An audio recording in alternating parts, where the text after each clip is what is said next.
사이다 무비튼. 어느 날 퇴근 후 집에 왔더니 아내와 형이 합체 중이었다. 충격이 너무 커서 눈앞의 광경을 감당할 수 없었던 나는 집에서 도망쳐 나와 그날 밤을 비즈니스 호텔에서 보냈다. 호텔에 있는 동안 아내와 형으로부터 전화기에 불이 나게 착신음이 울렸지만 여전히 멘붕 상태였던 나는 두 사람으로부터 오는 전화를 도저히 받을 수 없었다. 하지만 생각해볼 필요도 없이 이건 폐륜이었고 부모님과 함께 자리를 만들어야겠다는 생각이 들었다. 물론 아내를 용서하고 재출발하겠다는 생각을 해보지도 않았고 선택은 오직 하나, 이혼만이 남아있었다. 아내의 친정은 시골이어서 다음날 바로 올라오는 건 힘들다고 하시길래 간략하게 아내와 형이 불륜관계란 사실을 알린 후 앞으로 이혼할 생각이고 그렇게 처리를 해나갈 거라고 말씀드렸다. 장인 장모님은 좋은 분들이었다. 자기 딸이 벌인 폐륜행위에 상당한 충격을 받으신 게 분명했지만 전화기 너머로 나한테 거듭 사과하셨다. 두 분의 사과를 듣고 있는 동안 나는 가슴이 답답해지는 통증을 느꼈지만 불륜 상대가 친형과 내 아내라는 현실은 참혹했고 그래서 더욱 용서할 수 없었다. 이혼할 생각입니다. 라고 하는 내 목소리는 단호했다. 이틀 후 부모님과 나는 아내와 형을 앞에 앉히고 얘기를 시작했다.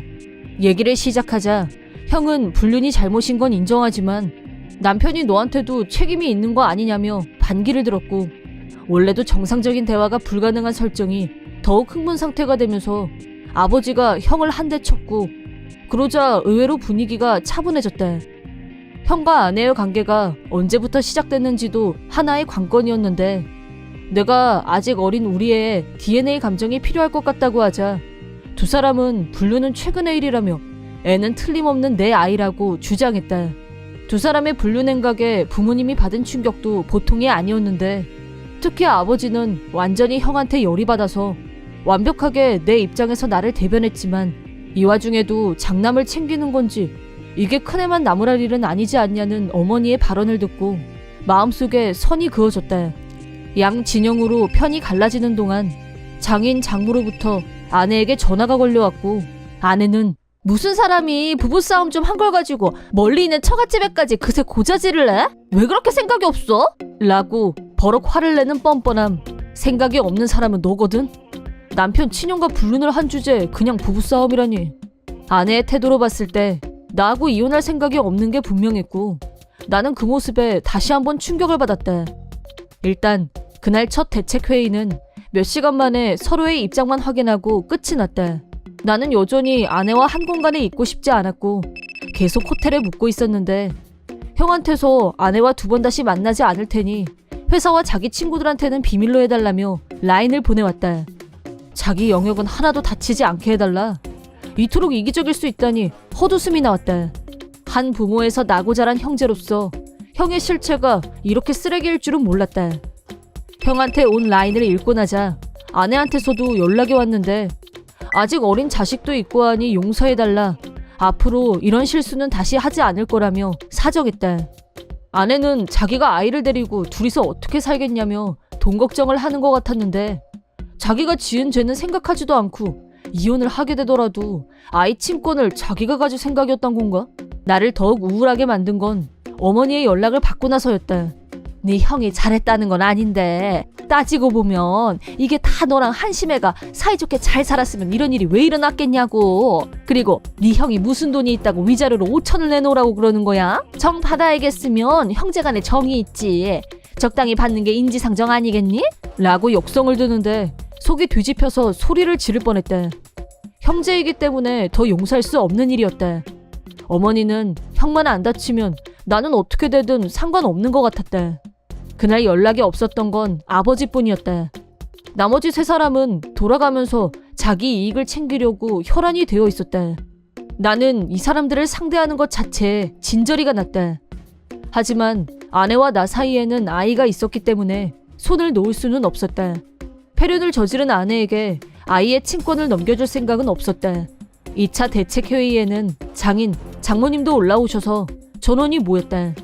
아내는 나에게 이혼만큼은 다시 생각해줘. 애하고 둘이 싱글마더로 사는 게 얼마나 힘든 세상인지 알잖아. 다시는 당신 배신 안 할게. 라면서 당당하게 외치는 모습을 보니 코웃음이 나왔다. 싱글마더 되는 게 걱정이면 그럴 필요 없어. 아이 친권은 내가 가질 거니까. 앞으로 당신은 위자료를 갖기 위해서 밤낮으로 일하며 분주하게 살게 될 거야. 라고 하자 아내는 광분하면서 절대 포기 못해. 아이한테는 절대적으로 엄마가 필요해.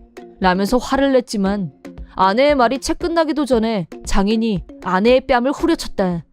거의 닥치지 못해? 네가 엄마 자격이나 있어? 네가 네 남편한테 무슨 짓을 했는지 부끄러우면 알아야지. 하필 그것도 남편 친형하고 바람 피운 주제. 어디서 네가 친권이 어쩌고 떠들어대면서 나서길 나서? 장인어른의 맹폭에 입을 다문 아내는 얻어맞은 뺨이 아파서 그랬는지 아니면 아이의 친권을 뺏길 것 같아서 절망했는지 이유는 알 수 없으나 내 앞에서 폭풍 눈물을 쏟았다.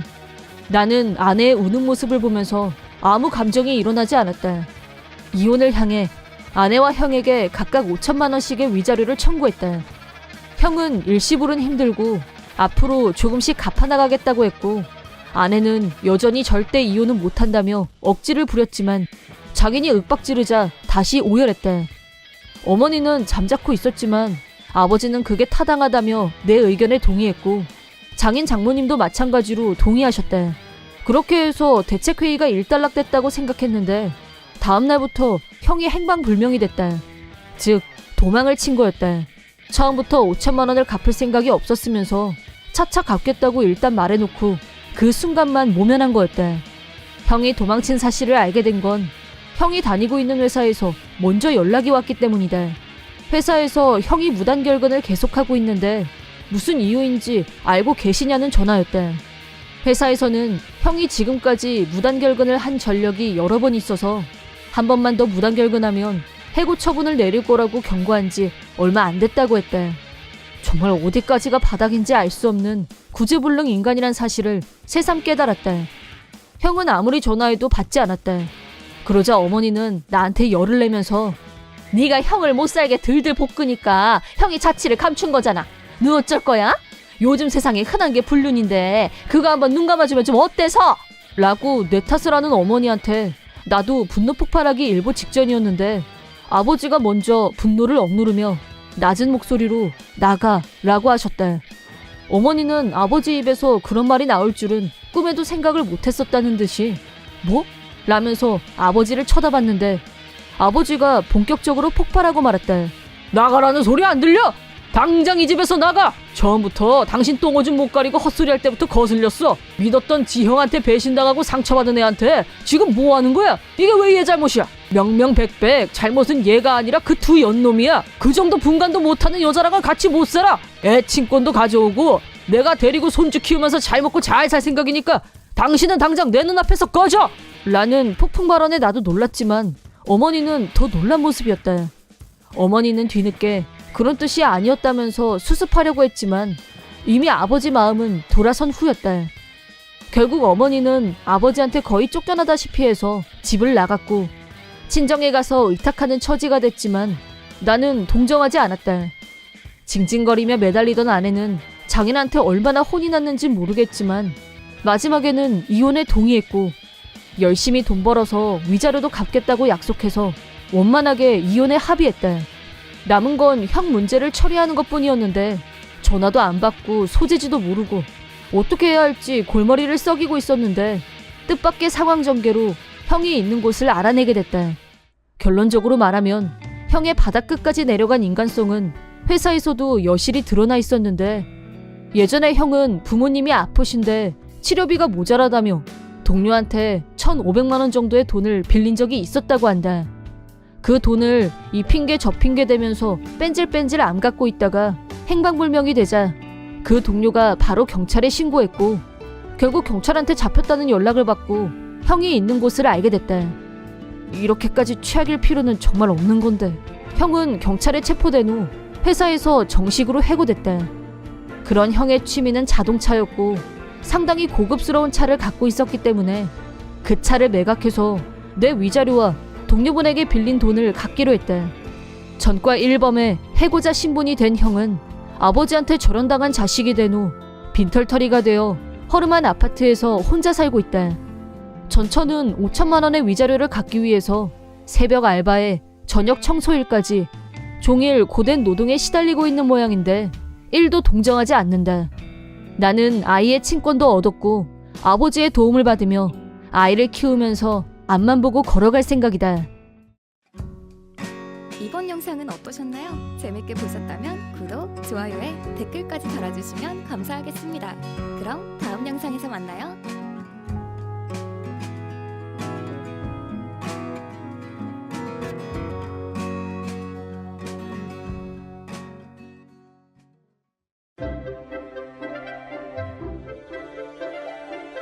사이다 무비튼. 내 이름은 한아름. 대학 졸업 후 기업에서 일하는 회사원. 나이는 24이다. 대학 때 친구들과는 여전히 잘 지내고 있고 연락도 자주 주고받으면서 정기적으로 술 모임을 갖고 있다. 정모 친구들과 다음 설 연휴에는 하와이에서 휴가를 보낼 계획을 짜고 있었는데 즐거운 여행을 앞두고 있는 시점에서 걱정되는 일이 한 가지 생겼다. 그건 바로 대학 때부터 자기가 주도권을 잡아야 직성이 풀리고 그래서 우리 모두가 싫어했던 지진아. 지진아는 어쨌든 4년간 희노애락을 함께했던 멤버 중 한 명이었다. 하지만 나도 그랬고 다른 친구들도 모두 지진아에 대해서 비호감이었다. 그 이유는 단 하나, 돈을 너무 밝힌다는 거였다. 어린 나이에 돈을 밝히는 것 자체가 꼴불견이었지만 지진아네 집은 그다지 부자가 아니어서 그랬는지 유흥비를 벌려고 원조교제까지 했다. 자기보다 30살이나 많은 남자들과 밥을 먹어주고 여행을 가주는 걸로 용돈벌이를 하고 SNS에 올려서 자랑질까지 챙겼다. 게다가 지진아에게는 명문대에 다니는 얼짱 남친이 있었는데 아빠 데이트 알바 사실은 숨기고 열일해서 번 돈으로 친구들과 여행 다녀왔다 라고 감쪽같이 속였다. 우리 앞에서는 아빠들한테 용돈의 명품까지 받았다며 부끄러운 줄도 모르고 자랑질을 했다. 예쁜 여자한테 돈 갖다 바치고 싶어하는 남자는 차고도 넘쳐. 니들한테는 넘사벽인 일이겠지만 나 정도 되면 돈 많은 남자 잡는 건 식은죽 먹기야 라면서 잘난 척을 했다. 그런 태도 탓에 지진아는 우리 사이에서는 기피 대상이었다.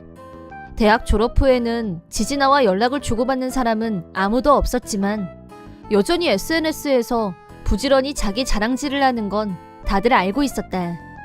셀럽놀이하는 사진들을 보면서 아직도 그 짓을 계속하고 있구나 하는 합리적 의심과 한심하다는 생각이 동시에 들었다. 졸업하고 2년 정도가 지났을 무렵 뜬금없이 지진아한테 결혼 청첩장이 도착했다. 신랑은 뜻밖에도 대학 때부터 사귀고 있던 명문대 훈남 남친이었다. 지진아가 아빠 원조를 하면서도 훈남 남친과의 관계를 이어왔다는 게 놀라울 뿐이었다. 결혼을 전제로 만나는 남친이 있으면서 남친 눈을 피해 뒤에서 돈 많은 남자들을 상대로 꽃뱀 노릇을 하다니 기가 막혔다. 그런 애의 결혼식에 초대를 받았다고 해도 솔직히 전혀 축하해줄 마음이 우러나지 않았다. 하지만 초대장을 받은 이상 안 가는 것도 어려운 일이라 대학 때 친구들 모두 결혼식에 참석하기로 했다. 결혼식은 하필 우리가 하와이에 가기로 한 날짜보다 딱 일주일 앞이었다. 뭐든 자기 뜻대로 하려는 경향의 지진아가 만약 우리 여행 계획을 알게 된다면 가만히 있지 않을 게 뻔했다. 그렇게 되면 좋을 일이 없었기 때문에 하와이의 하자도 꺼내지 않기로 단디 약속하고 결혼식에 참석하기로 했다. 결혼식 내내 지진아는 마치 딴 사람처럼 차분한 신부로 변신.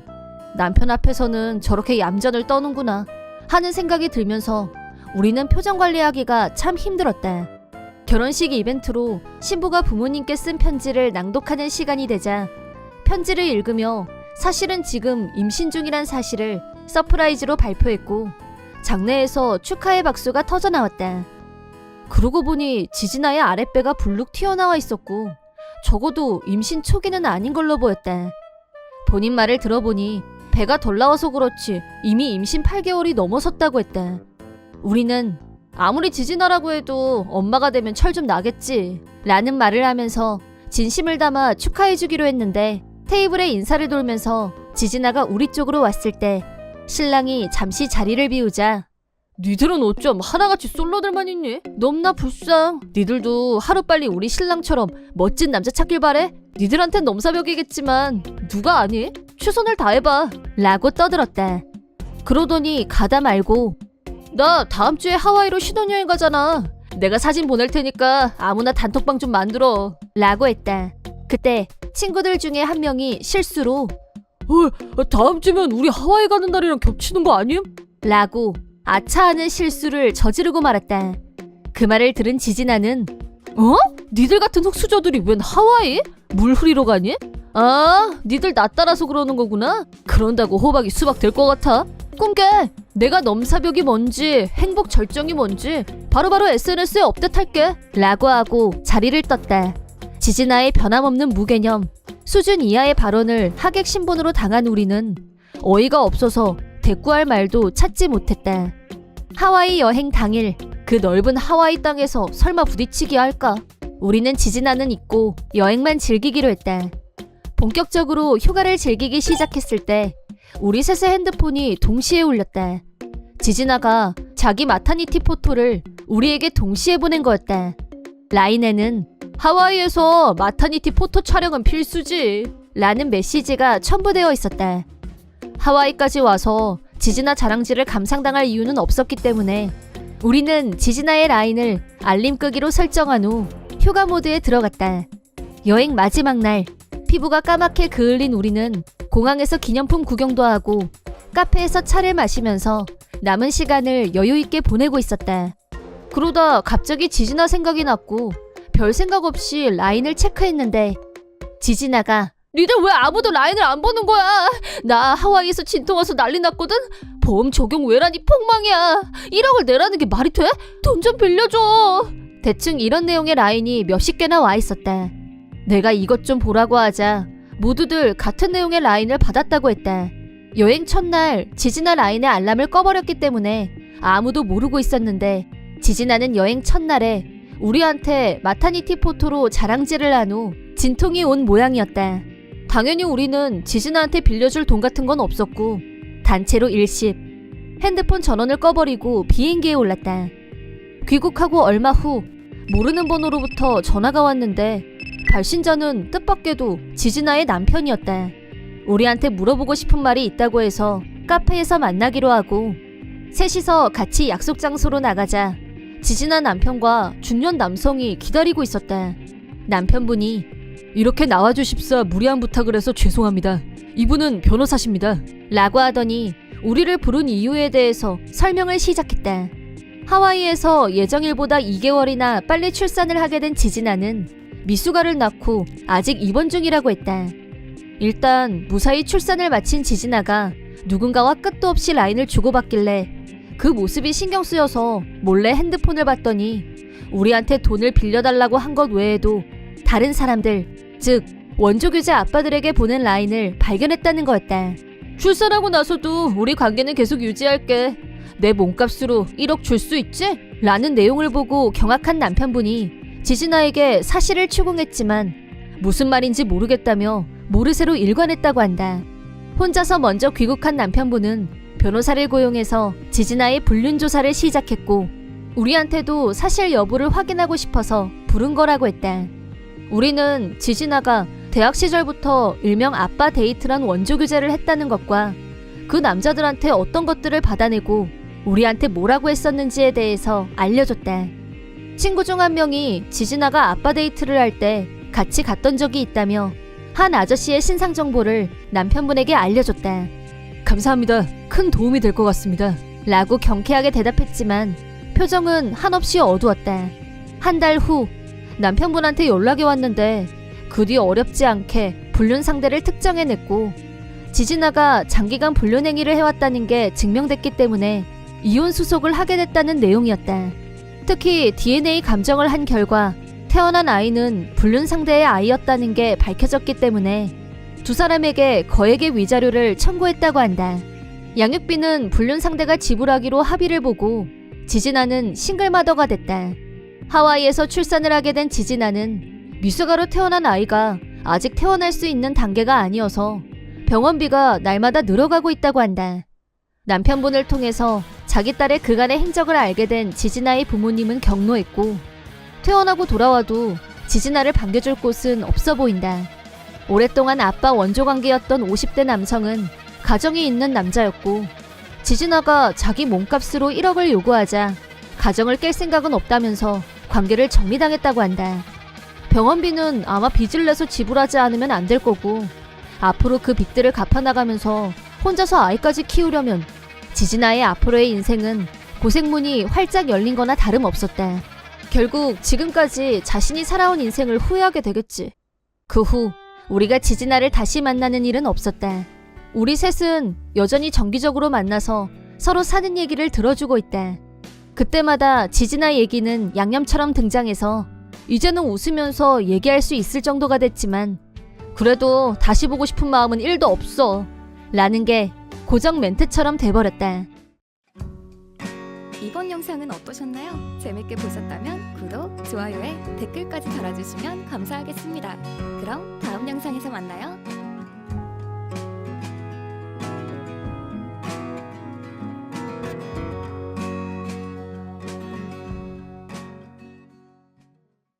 나는 남편과 결혼한 지 몇 년이 지났고 그 사이 2 아이가 태어났고 지극히 평범한 가족이지만 매일매일 행복한 시간을 보내고 있다. 하지만 사실 남편에게는 계모가 있었고 몇 년 전 그 계모에게 복수를 한 적이 있었다. 남편은 고등학교를 졸업한 후 알바와 장학금 그리고 친척들의 도움을 받으며 대학을 졸업했다. 그러나 시댁은 자산가였고 서울 강남에 건물을 소유한 것은 물론 시아버지는 세무사로 자기 사무소를 소유하고 있었다. 그런 금수저에 가까운 남편이 거의 자기 힘으로 대학을 힘들게 졸업한 배경에는 계모의 존재가 있었다. 남편의 친엄마는 남편이 초등학교도 들어가기 전에 교통사고로 돌아가셨고 그 후 시아버지가 재혼, 계모가 들어왔다고 한다. 계모도 재혼이었고 남편보다 2살 아래인 남자아이를 데리고 들어왔다는데 그 계모는 팥쥐 엄마 저리 가라였다. 이 집안은 우리 아들이 물려받게 할 거야. 넌 내쫓을 거고 라는 야망을 숨기지 않았고 남편은 그런 계모한테 핍박을 당한 건 물론이었다. 불행하게도 그런 힘든 시기에 시아버지는 일이 너무 바빠서 집에는 거의 들어오지 않았고 너무 바쁜 나머지 계모의 본성을 제대로 알지 못한 채 재혼을 한 모양이었다. 여기서부터가 본론인데 결혼 전 나는 남편의 프로포즈를 기쁜 마음으로 받아들였고 각자 부모님께 인사를 드리러 가기로 했다. 그때 물론 시댁에도 인사를 갔는데 시아버지는 우리 결혼을 기뻐하셨지만 계모는 첫마디가 우리 집 재산 노리고 결혼하는 거니? 그런 거라면 애초에 포기하는 게 좋아 라면서 난데없이 침을 뱉었다. 시아버지가 중간에서 중재하려고 애를 쓰셨지만 계모는 그 정도로 자기 뜻을 굽힐 사람이 아니었다. 남편한테서 계모에 대한 얘기를 어느 정도 들어서 알고 있었고 인사하러 가면 시어머니 될 뿐이 신뢰되는 말이나 행동을 할 수도 있다고 남편이 미리 말해줬었다. 하지만 실제로 그런 일을 당하자 속이 확 뒤집혔다. 시어머니는 나의 등장에 노골적으로 불쾌해하면서 남편뿐 아니라 나한테까지 막대하기 시작했다. 그러나 나도 그 정도의 기가 죽을 성격이 아니었고 남편한테 너무 열받아 라고 불만을 털어놓긴 했지만 멘붕, 우울증 이런 건 전혀 없었다. 오히려 이런 계모 밑에서 어린 시절을 보낸 남편이 가여워서 어떻게 해야 할지 몰랐다. 계모는 나한테 틈만 나면 시골 사람들은, 가품이 없는 집안 사람들은, 흙수저들은 이러면서 툭하면 깎아내렸다. 한편 계모의 친아들은 계모가 오냐오냐 받들면서 키운 덕에 완벽하게 덜 떨어진 인간이었고 계모랑 똑같이 남편을 자기 발에 때만도 못하게 여겼는데 정작 본인은 간신히 들어간 3류 이하의 대학을 자그마치 5년이나 다니고 졸업했다. 졸업 후에는 당연히 취직도 못하고 있다가 시아버지 사무실에서 허드렛 일을 했는데 사무실 돈을 야금야금 가져다 썼고 그 결과 시아버지 사무실 문까지 닫게 만들었는데 그런 와중에 시아버지의 몸이 안 좋아지셨다. 하지만 계모는 그런 시아버지를 제대로 돌보지 않았고 시아버지에게 남은 시간이 얼마 되지 않을 것 같다는 말이 나오는 상황이 됐다. 입원하기 직전 시아버지는 혼자서 우리 집에 찾아오셨고 남편에게 무릎 꿇고 울면서 사과하셨다. 네 계모가 어떤 사람인지 잘 보지도 않고 재혼을 해서 그리고 몇 년간은 일이 바쁘다는 핑계로 정작 더 중요한 걸 외면하면서 살았어. 이렇게 된 건 다 내 책임이다. 특히 너한테 너무 깊은 상처를 남긴 게 가장 미안해. 라고 그때 시아버지의 입을 통해서 처음 알게 됐는데 계모와 돌된 그 아들의 돈 씀씀이가 해퍼서 시아버지의 재산이 거의 남아있지 않다고 했다. 마지막으로 손주한테만큼은 남겨주고 싶어서. 라고 하시면서 저금 통장을 하나 내미셨다.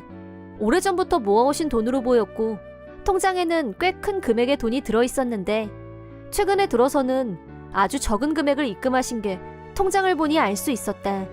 요즘 힘드신 건 알지만 아버님 마음이라 생각하고 받기로 했다. 그리고 바로 입원을 하셨고 아버님은 반년 정도 투병 생활을 하신 후 끝내 눈을 감으셨다. 입원 중에도 계모는 거의 병실에 오지 않았고 간호사 말로는 필요한 물건만 가지고 올 뿐 아버님하고 말도 몇 마디 하지 않고 바로 돌아갔다고 한다. 시아버지가 평생을 바쳐온 세무사 사무실도 문을 닫게 만들고 있는 재산 없는 재산 다 탕진하고 이제 그 남편이 병에 걸리자 병문안도 오지 않는다. 그야말로 인간 기생충이나 다름없다고 남편과 나는 같이 분노했다.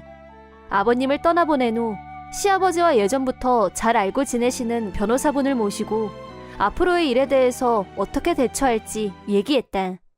이 변호사는 계모의 인간성을 낱낱이 알고 있었기 때문에 한마디로 우리 편인 사람이었다. 계모는 자리에 앉자마자 바로 이 두 사람은 우리를 탐탁지 않게 생각하고 있는 것 같고 교양도 상식도 없는 며느라이가 우리 아들한테 끼칠 악영향을 생각해서 라면서 우리 앞에 유산 상속 포기 서류와 혼인관계 종식 서류라고 되어 있는 걸 내밀었다.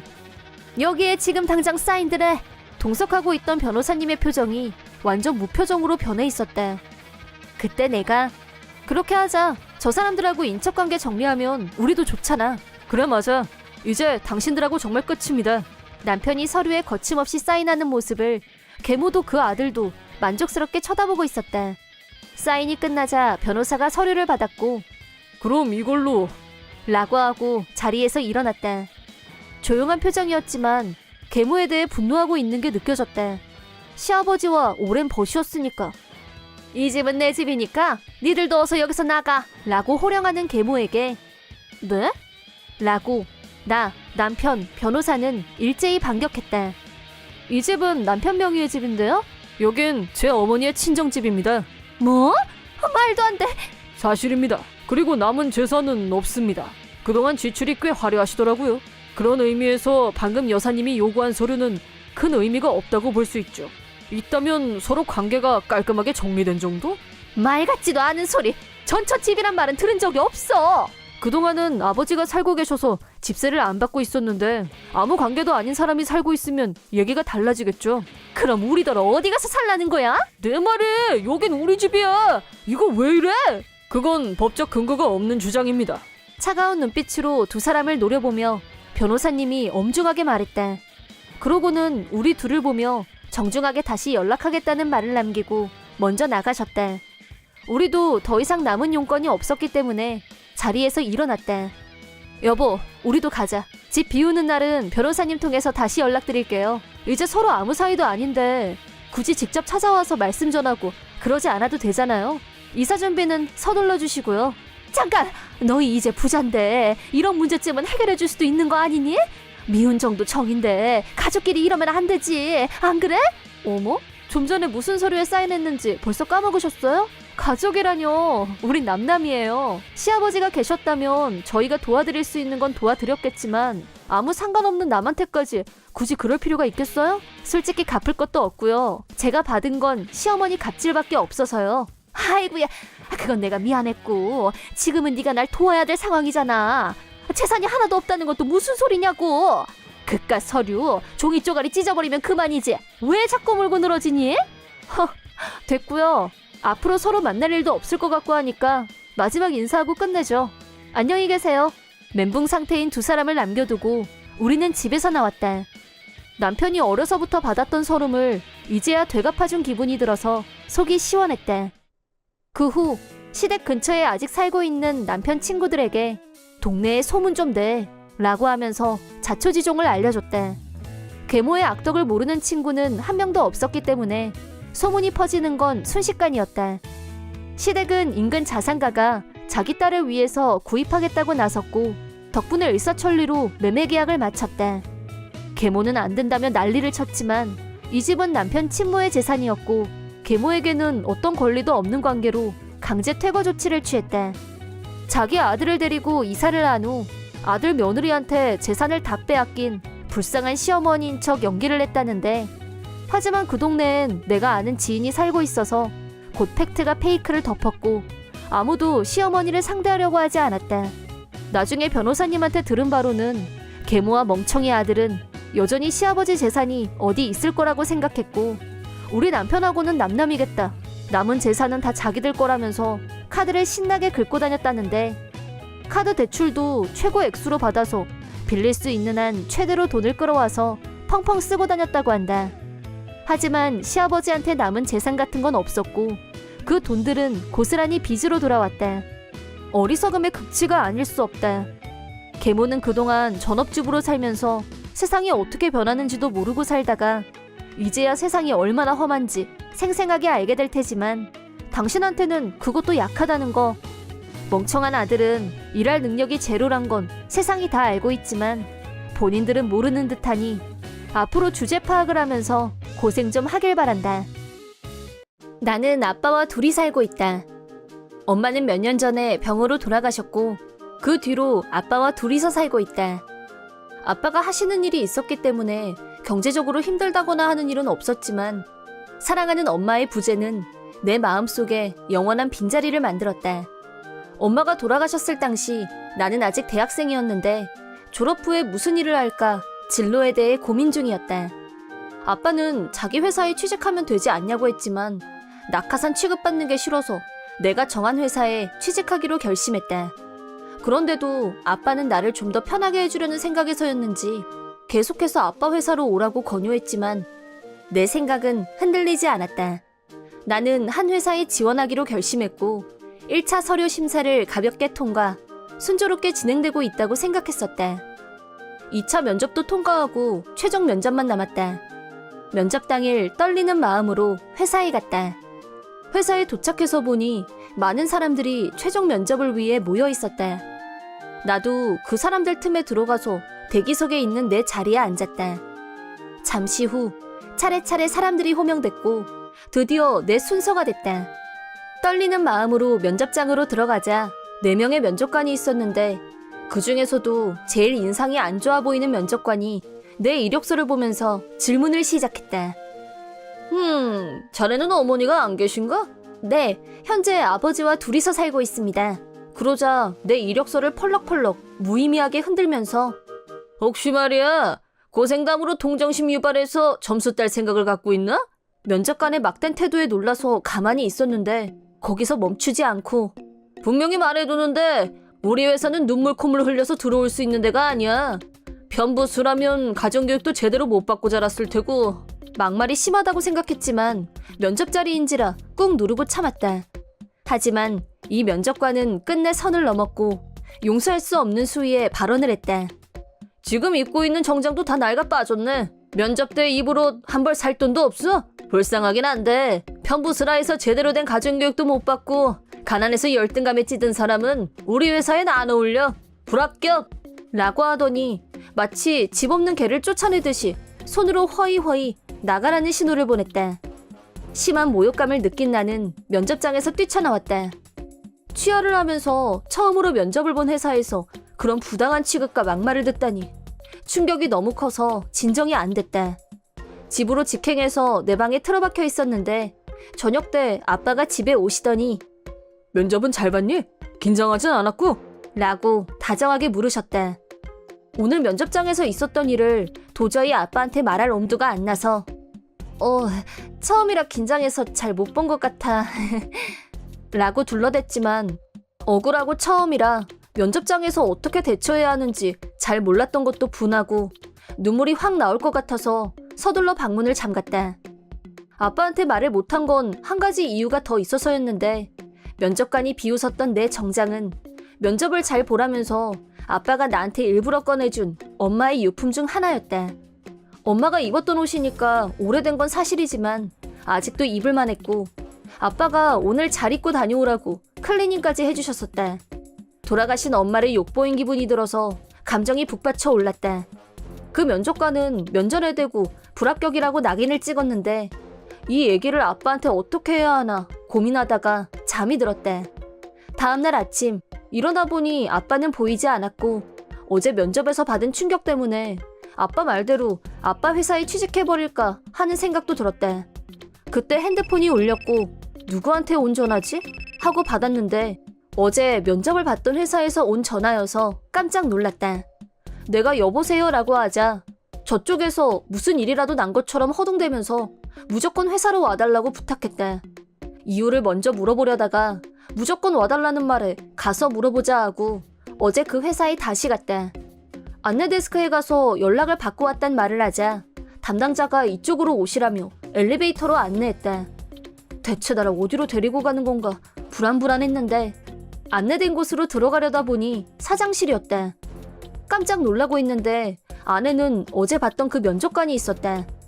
그 면접관 앞에는 대표이사라는 명패가 놓여있는 책상에 한 남자가 앉아 있었대. 그리고 나를 향해서 두 사람이 동시에 인사를 하고 어제 일을 사과했대. 어제는 저희 면접관이 신뢰가 많았습니다. 사죄드립니다. 이건 또 무슨 반전인지 도무지 상황 파악이 안 돼서 멍하니 서 있었는데 사장님이 이어서 자세한 설명을 해주셨대. 어제 면접장에는 여러 명의 면접관이 있었는데 그 중에 한 명이 내가 누구 딸인지 알아본 사람이 있었던 모양이다. 아빠 회사는 이 회사의 거액을 융자해주고 있다는데 나를 아빠 회사에서 본 적이 있어서 얼굴을 알아봤고 이름을 보고 확신했다고 한다.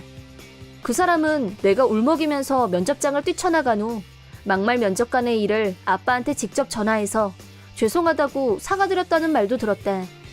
아빠는 경로했고 아침 일찍 사장실로 찾아와서 딸아이가 실력이 모자라서 불합격 처리한 거라면 모를까 편부사라라는 이유로 불합격 처리한 거라면 용납할 수 없다. 더구나 딸아이의 인성을 폄하하고 부모를 욕보이고 가정 형편을 비웃음거리로 만든 행위는 절대 용서할 수 없다고 말씀하셨다고 한다. 무개념 면접관의 기분에 따라 합 불합격이 결정되는 거라면 융자도 기분에 따라 중단하고 앞으로 이 회사와는 거래하는 일은 없을 거라고 폭풍 설교를 하고 돌아가셨다고 한다. 사장님 말로는 이 회사는 아빠한테서 받은 융자로 이 정도까지 성장했다고 해도 과언이 아니고 그게 끊어진다면 굉장한 타격을 입을 거라고 했다. 전후 사정을 파악한 사장님은 문제의 면접관을 호출해서 한바탕 호통을 친 후 나한테 연락을 했고 그래서 지금 내가 여기 와 있는 거였다. 아빠가 다른 회사에 투자도 하고 융자도 빌려주는 건 알고 있었지만 이 회사도 그 중에 하나인 건 몰랐던 건 사실이었다. 무개념 면접관한테는 여전히 화가 나 있었지만 여러 회사들 중에서 신중하게 이 회사를 선택해서 온 거였고 제대로 된 면접을 다시 보게 해달라고 부탁했다. 그러자 사장님은 다른 면접관을 다시 불렀다. 어제 아빠와 통화한 면접관이었고 내 이력서를 다시 보면서 보면 볼수록 어젠 정말 큰 실수를 한 것 같아요. 이렇게 자격증도 많고 경력도 출중하고 명문대를 나온 인재를 못 알아보다니. 면접관 자격이 없다는 말밖에 달리 할 말이 없을 것 같아요. 자네들 생각은 어때? 이 정도면 충분히 합격 기준을 통과한다고 생각합니다. 라고 두 사람이 말했다. 그럼 저 최종 면접 합격인가요? 물론이죠. 융자는 별개의 문제고 회사 입장에서 이런 인재를 놓칠 수는 없죠. 내일부터라도 당장 출근하라고 하고 싶을 정도예요. 감사합니다. 분위기가 부드러워지자 문제의 면접관이 다행이다. 이제야 안심이네. 라고 혼잣말을 했고 사장님은 뭐가 다행이고 안심이야. 자네 내고야. 당장 짐 챙겨서 나가. 사장님 고정하시고 저 아가씨도 없던 일로 하겠다는 분위기인데 너 같은 인간은 우리 회사에서 필요 없다는 뜻이야. 당장 나가라는 말 안 들려. 사장님! 면접관이 나간 후 사장님은 나한테 우리 회사가 아버님께 항상 큰 도움을 받고 있어요. 우리 회사에 입사하기로 소신 있게 결정한 것 같은데 불쾌한 일을 겪게 해서 정말 미안해요. 앞으로 잘 부탁합니다. 라고 말씀하셨다. 그 후 사장님은 선물을 들고 우리 집으로 직접 찾아와서 아빠한테 정중하게 사과하셨다. 아빠도 처음엔 아무도 못 말릴 정도로 화가 잔뜩 나 있었지만 미꾸라지 한 마리가 온 웅덩이를 흐렸을 뿐 회사 자체에 문제가 있는 건 아니라는 점에 대해선 아빠가 누구보다 잘 알고 있었고 나도 옆에서 거들었다. 그 후 나는 무사히 합격 통보를 받고 출근을 시작했다. 나는 특별 대우는 일체 사양, 다른 사원들과 동등하게 대우해줄 것을 요구했고 사장님과 면접관은 내 뜻을 존중해주겠다고 하셨다. 문제의 면접관은 해고된 후 다른 회사에 취업을 하려고 했으나 이번 일이 외부로도 알려지면서 개인적 편견으로 사람을 판단하는 인간은 신용할 수 없다면서 가는 회사마다 거절당하고 있다는 소문. 알고 보니 무개념 면접관이 면접에서 모욕을 주고 불합격 처리한 사람이 나 하나가 아니었다. 지금까지 자기가 사람들을 마음대로 떨어뜨리고 붙이고 하다가 이제는 자기 운명이 남의 손에서 갈리는 처지가 됐으니 기분이 어떨지 참으로 궁금하다. 결국 아무 데서도 오라는 데가 없어서 시골 고향집으로 내려갔다고 한다. 다른 사람의 인생을 진지하게 결정해야 하는 면접관이 그렇게 무개념이어서야 원. 해고당해도 싸다. 내 이름은 김지혜. 2살 위인 남편 한진상과 1년 전에 결혼. 일과 가정 2마리 토끼를 다 잡고 있는 중이다. 활동적이고 친구가 많은 게 자랑인 남편은 자기 친구들 술자리에 나를 자주 데리고 다녔다. 남편 친구들은 모두 좋은 사람들이었고 그 중에서도 동윤 씨, 지혜 씨 부부는 초딩 동창이라는데 나한테도 정말 잘해줬다. 처음엔 남편 친구들 모임에 가는 게 재미있었는데 몇 번 같이 가면서 이상한 점을 한 가지 발견했다. 그건 남편이 나를 데리고 갔으면서 나를 은근히 따돌린다는 것이다. 어느 날 술 모임에서 의심이 확신으로 바뀌는 순간이 있었다.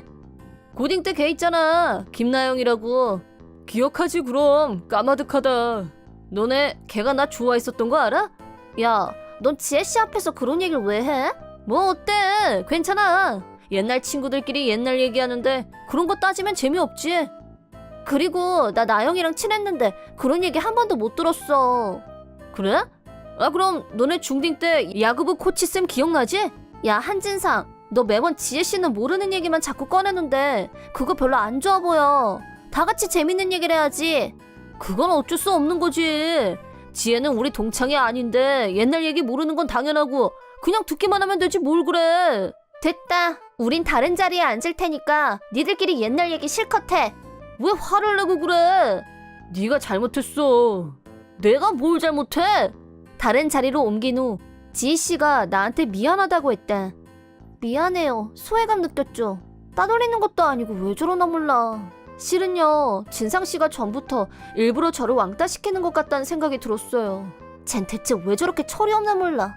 앞으로는 우리 둘이 따로 만나요. 여자들끼리 만나는 게 훨씬 재밌지. 고마워요, 지희씨. 지희씨와 연락처를 주고받고 나서 잔뜩 기분이 상한 남편과 냉랭한 분위기로 집으로 왔다. 남편은 자기가 뭘 잘못했는지도 모르는 것 같고 미안해 하지도 않았고 당연히 반성도 안 하는 것 같았다. 그리고 얼마 동안은 남편이 일이 너무 바빠서 친구들하고 술 모임을 할 시간이 없었는데 회사에서 쌓인 스트레스를 집에서 풀려고 했다. 집에 오면 청소며 음식 같은 집안일을 타박했고 자기가 좋아하는 반찬이 없으면 손도 안 대고 저녁을 컵라면으로 때우는 일도 자주 있었다. 회사 일이 바쁘다 보니 힘든 것도 충분히 알겠는데 나 역시 풀타임으로 일하는 건 마찬가지였고 도와주지도 않으면서 음식이니 집안일에 불평을 하는 게 기분 나쁘고 못마땅했다. 왔어? 아 피곤해. 당신 현관 청소 언제 했어? 먼지가 장난 아니야. 청소기 좀 돌리지 진짜. 나 좀 전에 청소기 돌렸는데? 뭐? 그런데 저 모양이라고? 너 말이야 우리 엄마 좀 보고 배워 제발. 어머님? 우리 집이 멀어서 아직 못 가봐서 네가 모르는 것 같은데 우리 집 장난 아니게 깔끔해. 우리 엄마는 워낙 성품이 깔끔해서 청소며 요리, 온갖 집안일을 완벽하게 해내는 분이시거든. 그래서 난 너처럼 뭐든 적당히 하는 인간이 제일 짜증나. 적당히라니 나도 나름 열심히 하고 있는데. 방은 돼지우리에 음식은 맛없고 너 이대로 계속 가면 아내 자격 상실이야. 우리 엄마 좀 보고 배워. 그렇게 원하면 집에 좀 데려가. 결혼식 이후에 어머님 얼굴도 뵌 적이 없는데 내가 어떻게 배워? 말이 되는 소리래. 우리 집까지 기차로 3시간이나 걸려. 아무튼 내 말 명심하고 아내라는 자각을 가져. 알았어? 남편은 나와 시어머니를 비교하면서 하루도 빼먹지 않고 수준 미달 아내라며 나를 비난했다. 회사에서 받은 스트레스를 내가 만만한 건지 꼬투리를 잡아서 나한테 짜증내는 걸로 푸는 찌질한 남편한테 점점 정이 떨어져 갔다. 그러다 결정적인 일이 터지고 말았다. 나왔어. 뭐하고 이제 와? 지금이 몇 시인 줄 알아? 아직 7시밖에 안 됐어. 내가 오늘 쉬는 날이잖아. 근데 이렇게 늦게 오면 저녁은 이제 해야지. 뭐 이제 해야지? 나더러 또 기다리라는 거야? 당신이야 쉬는 날이었지만 나는 오늘 출근하고 왔잖아. 그 정도도 이해 못해? 이해 같은 소리 하고 있네.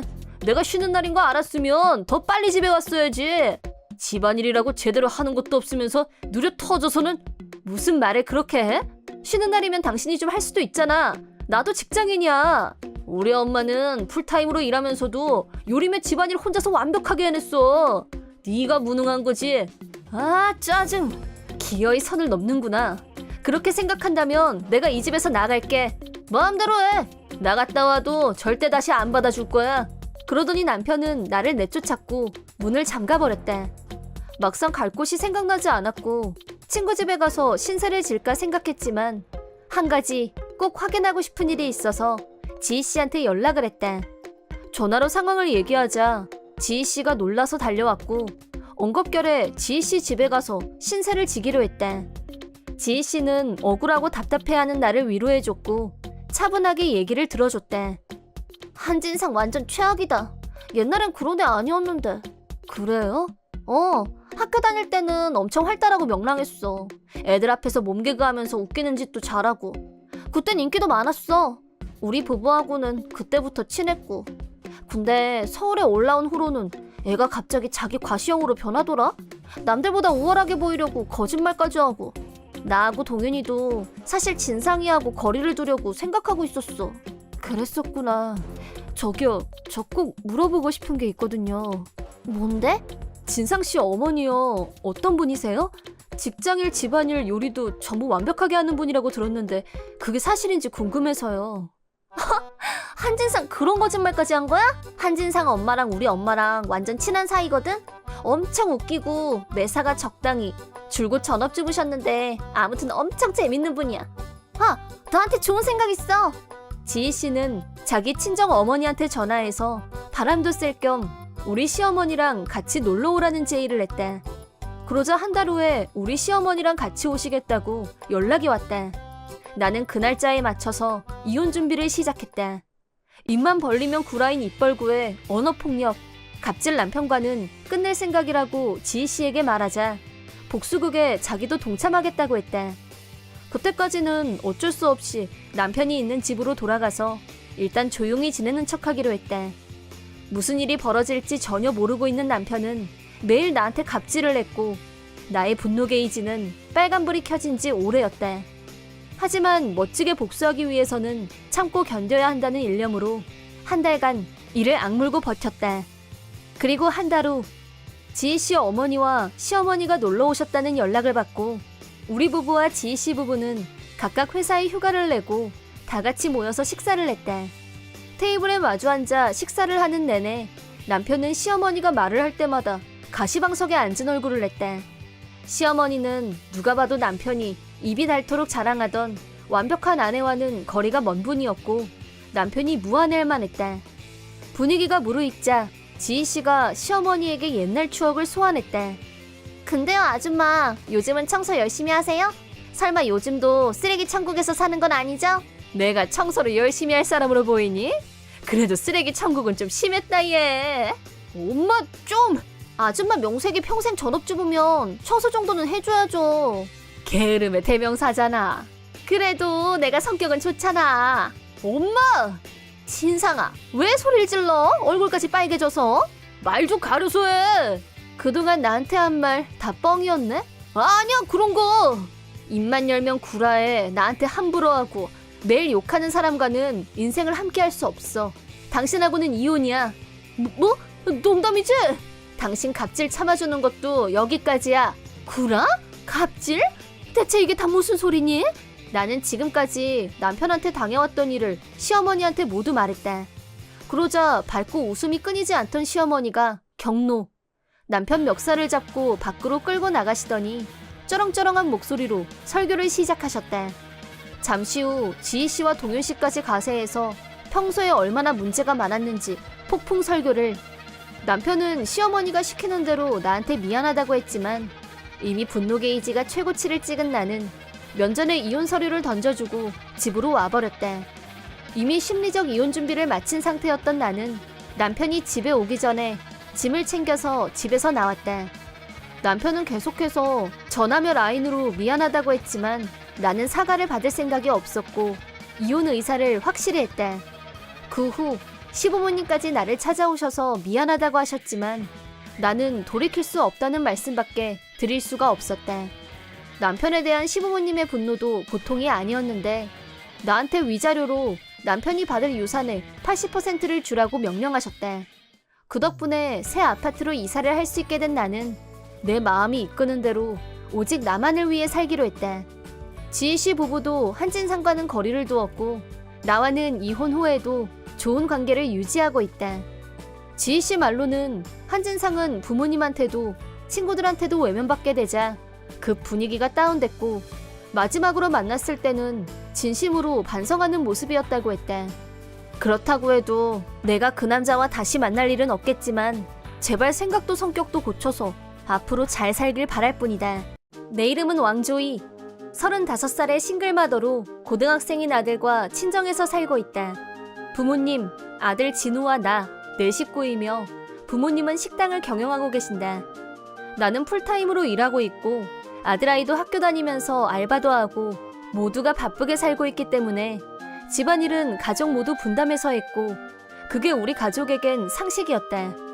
엄마, 지금 세탁기 돌릴 거니까 더 빨고 있으면 주세요. 그래. 난 청소기 돌릴 거니까 진우는 설거지 부탁한다. 네. 모두들 바쁘지만 집안일은 서로 힘을 합쳐서 했고 저녁 식사만큼은 넷이 한자리에 모여서 하는 게 우리 가족의 루틴이었다. 부모님과 함께 사는 것에 대해 아무런 불만도 없었고 평화롭게 살고 있던 어느 날이었다. 오빠 재수한테서 불쑥 전화가 왔다. 여보세요? 오랜만이다. 아버지 엄마는 전화를 안 받아서 너한테 고른 거야. 이 시간엔 가게에 손님이 많아서 전화 받을 시간 없지. 매일 바쁘셔. 무슨 일로 전화했는데? 그게 나 회사 그만두고 집으로 들어갈까 하고 그러니까 내 방 청소 좀 해두라고. 그럼 끊는다. 잠깐만. 오빠 방은 지금 진우가 쓰고 있어서 안 되는데? 그리고 상의도 없이 이렇게 일방적으로 들어오는 게 어디 있어. 나 지금 사는 집 방 뺐어. 나도 갈 곳이 없는데 어쩌라고. 이번 주말에 내려갈 거니까 그렇게 알고 있어. 오빠 진짜 이럴래? 오빠는 일방적으로 그렇게 말하고 전화를 끊었고 그날 저녁 우리는 가족회의를 열었다. 우리는 오빠가 들어오면 불화가 생길 게 뻔하다고 모두 같은 생각을 했고 동거는 절대 불가하다고 의견 일치를 봤다. 오빠는 예전부터 한 직장을 오래 못 다녔고 여친도 툭 하면 헤어지고 바로 다른 여자를 만나는 타입이었다. 직장을 그만두고 돈이 떨어지면 지금처럼 부모님께 손을 내미는 걸 당연하게 생각해서 그런 오빠 때문에 부모님 고생이 이만저만이 아니었다. 그래서 우리 가족은 누구도 오빠를 신용하지 않았다. 2년 전에는 혼자님 신으로 결혼을 했는데 부모님한테는 말도 없이 혼인신고를 했고 게다가 아직 올케를 데리고 집에 와서 인사도 한 번 안 했다. 그래서 우리는 만장일치로 오빠 부부를 받아들이지 않기로 결정했다. 주말, 오빠 부부가 커다란 가방을 들고 집으로 왔다. 부모님은 식당에 계셨고 집엔 나하고 아들아이 둘뿐이었는데 우리 둘은 두 사람을 내보내려고 했다. 동거는 안 된다고 했잖아. 너무 쌀쌀맞다. 이쪽은 네 올케 한진자, 이쪽은 내 아들 왕운우. 처음 뵙겠습니다. 헉, 올케? 너무 어린 거 아니에요? 네, 23살이에요. 나보다 14살 어려. 완전 귀엽지? 14살 연하? 올라와. 내 방 청소해놨지? 허락도 없이 어딜. 삼촌 방은 지금 내 방으로 바뀐 지 오래예요. 넌 오늘부터 네 엄마랑 같이 쓰면 되겠네. 개념 없이 계속 이럴래? 우리는 1살짜리 어린애가 있는데 나가라니. 누가 더 개념이 없는지 해볼래요? 그래. 배고프지? 애가 우는데 고모가 돼서 일해야겠어요? 아이가 우는데 계속 나가라고 할 수도 없고 일단 안으로 들어오게 했다. 오빠는 집에 들어오더니 아들아이 물건을 전부 복도에 옮기기 시작했다. 뭐 하는 거예요? 조용히 해. 여긴 원래 내 방이야. 너도 빨리 네 집 옮겨. 오빠 부부는 집안에 들어오자마자 자기들 멋대로 했고 그날부터 나와 아들아이는 어쩔 수 없이 한 방을 쓰게 됐다. 부모님이 들어온 후 다시 가족회의를 열었고 앞으로의 대책을 강구했다. 오빠 부부는 살던 집을 해약해서 달리 갈 곳이 없는 처지라고 하니 내키지는 않지만 오빠가 다른 직장을 구하기 전까지는 동거를 하기로 했다. 동거를 하려면 우리 집 룰에 따를 필요가 있었고 곧바로 오빠 부부에게 집안일을 분담해서 해야 한다고 설명했다. 그러자 올케가 매우 티나게 불쾌한 표정을 지었다. 집안일 분담이라니, 우린 애 돌보기도 벅차. 그리고 우리 진자는 겨우 23살이야. 집안일 할 줄 모른다고. 또 나는 취할에 집중해야 하기 때문에 집안일은 거기 내 사람이 전담하면 되겠네. 집안일을 분담해서 할 생각이 없으면 여기서 당장 나가. 우리도 다 바쁜 사람들이고 서로 협력하고 있어. 집안일은 직장도 안 다니고 집안에만 있는 너희들이 솔선해서 해야 정상이지? 저 진짜 못하거든요? 우리 진자한테 자꾸 뭐라고 할래들? 그렇게 오빠 부부와의 동거가 시작됐다. 올케 한진자는 집안일은 전혀 할 줄 몰랐고 아이만 안고 있는 걸 당연하게 여겼고 너무 당당하게 놀고 먹었다. 올케, 나 출근해야 되니까 본인이 먹은 그릇은 설거지 꼭 해요? 저는 손 거칠어지는 거 싫거든요? 그러니까 설거지는 언니가 좀 해주세요. 우리 엄마 종일 일하고 저녁에 오거든요? 숙모가 먹은 그릇은 숙모가 치우시죠? 난 못해. 난 종일 애기 보느라 바빠서. 지금 다들 짜고 우리 진자한테 갑질하는 거야? 뭐야? 어라, 우리 진자가 젊고 예쁘니까 질투나서 그러는 건가? 잡소리는 집어치우시고. 오빠 부부는 집안일을 전혀 하지 않았고 그렇게 일주일이 지났다. 우리 넷은 사람이 늘어나다 보니 일이 더 많아졌고 피로감이 쌓여갔다. 그런 생활이 계속됐고 더 이상 참을 수 없게 된 우리는 오빠 부부에게 정식으로 따지기로 했다. 처음 약속한 거랑 다르잖아. 집안일 분담해서 안 할 거면 더는 동거 못한다. 또 그 소리야? 안 지겨워? 다들 너무 배려가 없는 것 같아요. 생활비도 한 푼도 안 내면서 집안일도 안 하겠다고 하면 너무 무책임하고 이기적인 거 아닌가? 네, 알겠고요.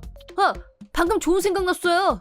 내일은 제가 여러분한테 도시락 만들어 드릴게요. 우리 진짜 힘들게 왜 그런 걸... 힘들어도 내일 우리 재수씨 첫 출근 날이잖아. 뭐래? 직장 구했어? 근데 생활비는 한 푼도 못 내. 나는 우리 진자랑 은우를 위해서 일하는 거니까 생활비 내라 어쩌라 그러기 없기다. 뭐래니 진짜? 나도 생활비 보태는데 삼촌 너무 괜히 없다. 닥쳐 그만해! 진자야 고마워. 난 너만 있으면 돼. 우리 오빠 이렇게 인정 없고 불친절한 가족들 사이에서 얼마나 힘들었을까? 이젠 내가 옆에 있으니까 아무 걱정하지 마. 한 쌍에 잘 어울리는 바퀴벌레들의 대화를 듣고 있자니 속이 울렁거렸다. 다음날 올케는 정말로 일찍 일어나서 도시락을 싸고 있었다. 내가 도시락을 보려고 했더니 올케가 유난을 떨면서 보지도 못하게 했다. 하는 꼴이 영 수상해서 내 몫이라고 준 도시락을 올케 모르게 살짝 열어봤다. 그러자 도시락통엔 달랑 흰밥만 꾹꾹 눌러 담겨 있었고 김을 어찌나 잘 잘랐는지 나는 올케 구박이 취미인 아줌마다 라고 쓰여 있었다. 아들 도시락통을 열어보니 나는 야동 없이 못 사는 야동만이야 라는 문구가 엄마 도시락은 며느리 구박장 갑질 시어머니 입성 아빠는 나 성추행 노인인데 불만 있냐?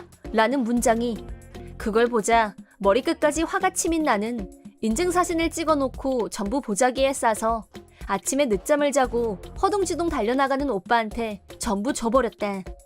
오빠 첫 출근이라고 올케가 신경 좀 썼나봐. 이렇게 큰 도시락 싸느라고 얼마나 힘들었겠어? 하나도 남기지 말고 다 먹어? 우리 진짜 하는 집마다 예뻐. 아무것도 모르는 오빠는 신이 나서 도시락을 껴안고 출근을 했다. 그날 저녁 한진자!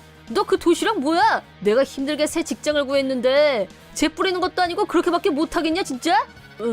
뭐래? 너 이래도 오리발 내밀래? 아니야, 이건 다른 식구들 주려고 만든 건데. 그 도시락은 인증사진 찍어서 올케 친정 부모님한테 보내놨어요.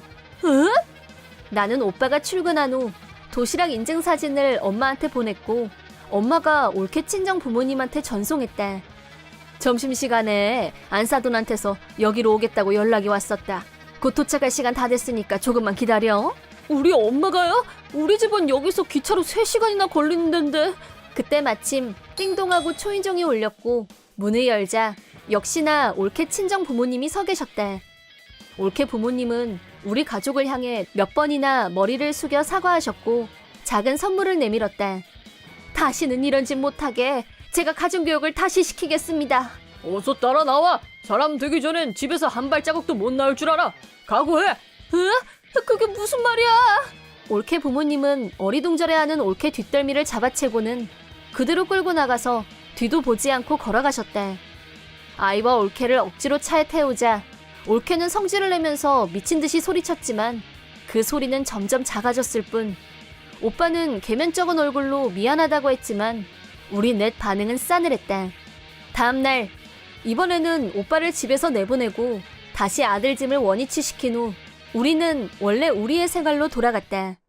오빠도 더 이상 집안에 자기를 반기는 사람이 없다는 걸 깨달았는지 다시 집으로 돌아오는 일은 없었다. 한편 올케 부모님의 분노는 가라앉지 않았고 오빠도 마음에 안 들어 하셨던 터라 결국 두 사람은 이혼을 했고 올케는 싱글마더가 됐다. 자기 집에서 엄격하게 감시당하면서 사는 동안 오빠 생각이 났는지 나한테 전화가 걸려왔다. 하지만 오빠는 핸드폰 번호도 바꾸고 전혀 연락이 되지 않는 상태였기 때문에 오빠와 올케가 다시 만나는 일은 없었다. 무개념 인간들과 손절하고 우리에게 다시 평온한 일상이 돌아온 걸 마음으로부터 기뻐하고 있는 중이다. 그 당시 나는 아직 초등학생이었고 반에서 가장 유행에 둔감했던 나는 어떤 의미에서 왕따에 가까웠다. 한편 우리 반에는 집안 형편이 안 좋아서 항상 너덜너덜해진 옷을 입고 다니는 남자애가 있었다. 그의 이름은 이현우였는데 반 애들은 그 남자애를 야, 훅수 좋았다. 쟤 오늘 또 똑같은 옷 입고 왔어. 내 옆에 오지 마. 저쪽으로 가. 라면서 모두들 멸시했고 그 애는 항상 혼자였다. 우리 초등학교는 점심시간이 급식이 아니라 도시락이었는데 현우는 점심시간만 되면 혼자서 슬며시 어디론가 사라지곤 했고 하루는 그게 너무 신경이 쓰여서 몰래 뒤를 따라갔다. 그리고 학교 뒷뜰에서 현우가 바나나 반 개를 혼자서 먹고 있는 걸 본 나는 나도 모르게 말을 걸었다. 그러자 현우는 깜짝 놀라면서 나를 피해서 도망치려고 했는데 괜찮으면 나랑 도시락 같이 먹지 않을래? 엄마가 내 도시락이랑 오빠 도시락을 헷갈렸는지 양이 너무 많아서 혼자서 다 못 먹을 것 같아. 그러자 도시락을 쳐다본 현우는 역시나 배가 고팠는지 나한테 그래도 되냐고 다시 물었고 나는 고개를 크게 끄덕였다. 현우는 우리 엄마표 주먹밥과 반찬들을 연신 맛있다고 하면서 잘 먹었다. 도시락을 먹으면서 현우한테 이런저런 질문을 했는데 현우는 한부모 가정으로 엄마가 계시지만 몸이 아파서 거의 누워만 있다고 했다. 생활보호수급을 받으며 근근히 엄마랑 둘이 생활하고 있는데 전에 다니던 학교는 급식이었기 때문에 엄마는 점심시간에 도시락이 필요한 것도 모른다고 했다. 하지만 아픈 엄마한테 부담 주고 싶지 않아서 도시락 얘기는 꺼내지도 않았다고 했다. 그래서 자기가 삼각김밥을 만들기도 하고 바나나가 세일할 때 슈퍼에 가서 사오기도 하는 방법으로 몰래 점심을 해결했다고 한다. 그 사실을 안 나는 다음 날부터 엄마한테 부탁해서 도시락 양을 더 늘려달라고 부탁했다. 엄마는 이유를 물었고 내가 사정을 설명하자 아예 도시락을 2개 싸주셨다. 그렇게 해서 나는 현우와 둘이서 점심을 같이 먹게 됐다. 현우는 엄마표 도시락을 매일 먹으면서 항상 맛있다고 했고 늘 고맙다는 인사도 잊지 않았다. 그렇게 우리 둘이 점심을 같이 먹은 지 반년이 지났을 무렵 현우 할머니 할아버지가 현우 엄마의 상태를 알게 됐고 현우는 엄마와 함께 할아버지 댁으로 가게 되면서 전학을 가게 됐다. 나는 현우와 헤어지는 게 서운하고 슬펐지만 할아버지 댁으로 가게 되면 현우가 지금처럼 마음고생을 하지 않아도 된다는 생각을 하니 안심이 됐고 웃으면서 작별 인사를 했다. 그렇게 15년이 흘러 어느덧 직장인이 됐는데 요즘 나는 고민거리가 하나 있었다. 그건 바로 어린 시절 맛있는 도시락으로 나를 행복하게 해주던 엄마가 갑자기 난병에 걸리셨고 치료 방법은 있으나 의료보험이 적용되지 않아 치료비가 상당한 고액이 예상되는 현실적 어려움이었다. 그저 평범한 직장인인 나에게 그런 큰 돈이 있을 리 없었고 돈이 있다고 해도 치료를 할 수 있는 의사와 병원을 찾는 문제가 또 남아 있었다. 혼자 힘으로 아무것도 해결하지 못한 채 고민만 하고 있을 때 갑자기 누군가 뒤에서 내 이름을 불렀다. 혹시 한다정? 어딘가 낯익은 듯한 목소리가 나는 곳을 돌아보니 현우가 거기 서 있었다. 15년이란 세월이 흘렀지만 아직 어릴 적 모습을 간직한 현우를 바로 알아봤고 다시 만난 기쁨은 이루 말할 수 없었다. 하지만 방금 전까지 무거운 표정으로 앉아있던 나에게 현우는 무슨 일이 있냐고 물었고 나는 엄마 일을 얘기했다. 말문이 터지자 혼자서 껴안고 있던 중압감이 무너지면서 현우 앞에서 펑펑 울고 말았다. 현우는 슬픔을 주체 못하는 나를 위로해줬다. 또 얼마 전 이사를 해서 우리 집하고 가까운 곳에 살고 있다며 다시 만나자는 말과 함께 연락처를 주고받았다. 그리고 며칠 후 나는 기적이라고 할 수 있는 한 통의 전화를 받았다. 그건 다름 아닌 엄마를 치료할 수 있는 의사를 찾았다는 병원 측의 연락이었다. 나는 곧바로 병원으로 달려갔고 담당 의사한테 설명을 들었다.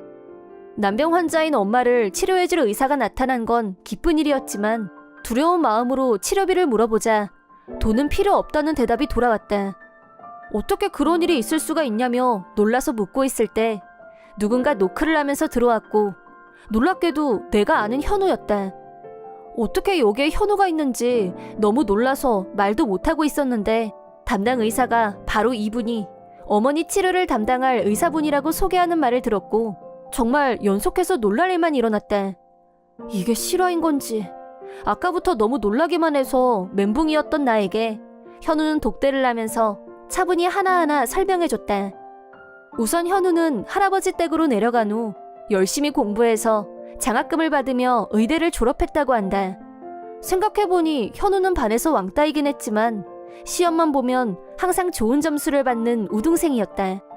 또 얼마 전까지는 미국에서 의사 생활을 하고 있었는데 자신과 엄마를 구해주셨던 할머니가 갑자기 몸이 안 좋아지셔서 의사로서 자기가 옆에 있어드려야 될 것 같아서 귀국하게 됐다고 했다. 그러다 우연히 나한테 우리 엄마 얘기를 듣고 자기라면 치료를 할 수 있을 것 같다는 생각에 아는 사람을 통해 이 병원에 들어왔다고 했다.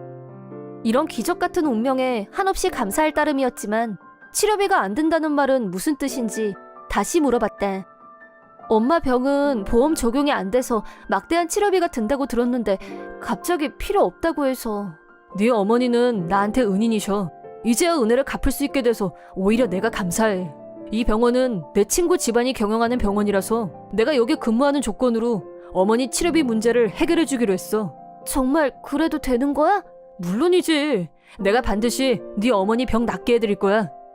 내가 현우에게 해준 건 도시락을 나눠주는 정도의 일이었고 더구나 그건 15년 전의 일이다. 도시락하고 보험 적용도 안 되는 수술하고는 비용부터가 비교가 안 되는데 이걸 정말 받아도 되는지 망설여졌다. 하지만 현실적으로 내 경제력으로는 수술비를 감당할 수 없었고 엄마를 살리기 위해서는 두 눈 질끈 감고 면목은 없지만 현우한테 부탁하는 게 유일한 방법이었다. 현우가 집도한 수술은 성공적이었고 엄마의 병은 치유됐다. 그리고 엄마의 모든 치료비를 역시나 현우가 책임지겠다고 했다. 그 말을 들은 엄마는 면목이 없다며 눈물을 흘리셨지만 현우는 어렸을 때 저한테 그 도시락은 살아가는 희망이었어요. 그만큼 저한테는 중요했어요. 저도 생명의 은인에게 은혜를 갚을 수 있게 돼서 정말 기뻐요. 라는 감동적인 말을 했다. 그 후 나와 현우는 엄마의 일을 계기로 자연스럽게 자주 만났고 그렇게 친구에서 연인이 됐다. 약혼을 하고 결혼을 앞두고 있을 때 초딩 동창의 연락을 받았다. 현우는 졸업은 안 했지만 같은 학교에 다녔던 건 틀림없는 사실이고 다 아는 애들이고 해서 우리는 동창회에 나란히 참석하기로 했다. 동창회에 현우와 둘이서 참석하자 현우는 텔레비전에 출연한 적이 있어서 이미 유명인이었다.